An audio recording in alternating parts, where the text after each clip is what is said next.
everyone. My name is Sarah Cabrales, and I've been at ESD since 5th grade, but I've been taking art and sculpture since 7th grade, and I've been co-running the Upper School Art Club with my best friend Elizabeth Stars since my junior year. This year I'm taking both AP Drawing and AP Sculpture. Ever since I was little, art has always felt like a friend.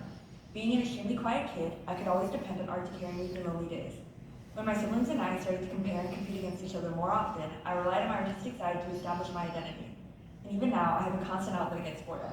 Through everything, art has been there.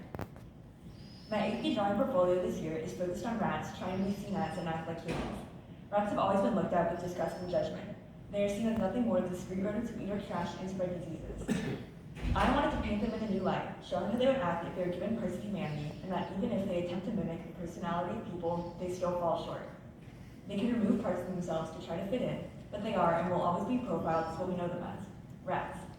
I've been focusing on painting this year, but some of my pieces feature or are entirely made up of different materials like wash, colored pencils, or markers.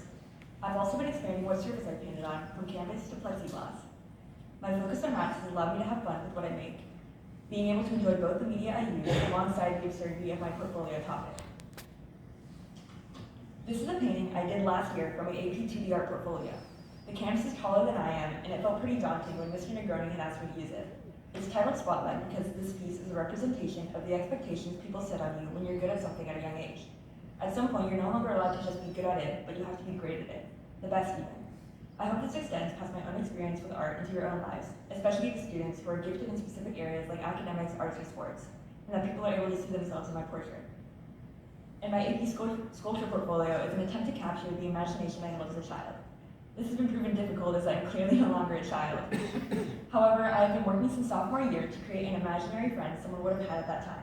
During my attempt to make a character, I've developed a sort of relationship with this piece.